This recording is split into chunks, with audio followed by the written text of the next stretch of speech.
Have you ever wondered what games you should keep or you should lose? Find out here at Purge Reviews. Here is G.I. Joe Mission Critical Chaos Break Expansion. One of the things I like about these boxes, they tell you exactly what's going to come in here. If you know the G.I. Joe universe, this is what you're getting. I just like that. I think it's a really cool little feature. Let's see what you have in here. We're going to have a new vehicle and jump, which is, I guess, some kind of backpack that you have. Roll 2 dice for each hit you rolled. You shuffle a card from your discard pile into your deck. That's great to get cards back for you. At a cost of 4. Until the end of the battle, all double hit dice. Result counts as 3 attack. Not as useful, I feel like. I feel like that's a high cost. It's got a big reward for an extra hit if you get the critical hit, but you might not get the critical hit at all. We're going to have Ripcord, which is probably my favorite hero in here. Not necessarily for the character, but for his power. I like this. Discards from your hand worth a total of at least 3 shield to move him to the location of the current battle. Immediately join the battle. So it's like he's coming out, parachuting out of a helicopter or a plane or something. What a nice little touch for him. Very, very, very thought-provoking, that one. We're going to have Beachhead. Once per battle during any hero turn in which Beachhead has no cards in his hand, he may perform an attack with 3 dice. So you want to use his cards up as quickly as possible, or if he's able to get into a battle with no cards, he's immediately going to do a hit. That's really nice. Let's take a look at the rules here. Now, this is going to be a single sheet. We've seen this before in the past and other ones. It's going to be mainly just contents, which is great. Keep doing this because this is helpful, especially when you pack everything in to make sure you're not losing anything. But then really just the content back here just tells you shuffle things in and play with these. There's not a whole lot of rules into this one. Not a lot. You're just going to get the extra characters, the heroes, the lieutenants, and the boss. That's really what you're getting. A couple extra vehicle cards in here that I've shown you. And this is going to be what you have here. So let's take a look at this, and we'll see what we have. Let's take a look at the main bad guy that's going to be in this set. He's going to have this really cool, like, bow and arrow. Now, these are bigger than most miniatures, of course, as you can see here. You're going to have your Joes here. They're going to be in green. Look at that detail right there. I mean, these miniatures are just fantastic, if you ask me. I've always liked these bigger ones like this. I think they work the ripcord. I mean, he's just with a parachute back there. What a cool little miniature you have there. And then you're going to have Zarana. She's pretty cool. Look at that spiky hair that she has and this whip thing through here. This is really great detail on her.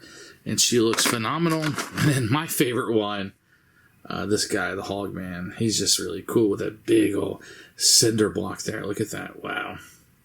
He just looks phenomenal. So let's take a look at some of these cards. So Zarina, in particular, roll 4 dice. If any dice show double hit, roll another die. So she can have that like cascading hits right. Now another card I like about her, deal damage each hero equal to total number of lightning in the shared pool. So, fight her, and then you get that out of there pretty quickly. And she's a pretty tough character. Like, for the top card of the vehicle deck, deal damage equal that. So she can sometimes be really difficult. If your random hit is Havoc, well, that's 4. If your vehicle is Jump, maybe it's only 2. So she can be a little unpredictable in her there. You're going to get the cards you're going to use for these if you want to put those in. All right, so let's look at Ripcord. One I like here, he can ignore the guard. That can be very, very powerful. I like that card quite a bit. And the Bongo, the Balloon Bear. Play this card after any hero resolves an attack card, gain the amount of lightning equal to that card's energy cost. That's a really good card. And that card's free. That's a nice card that you can use there for a card. And Halo Jump. Attack with 5, which is a powerful attack. Ignore the guard keyword once again. Because he's surprising people out of the air. I really like that, how it incorporates that. Now look at the Beachhead. This card's revealed for defense. Deal 1 damage to an enemy card of your choice. That's really nice. Intimidation. Place 1 card from your hand on top of your deck. Then deal amount of hits to an enemy card with passive or guard keyword equal number of shield. That's great.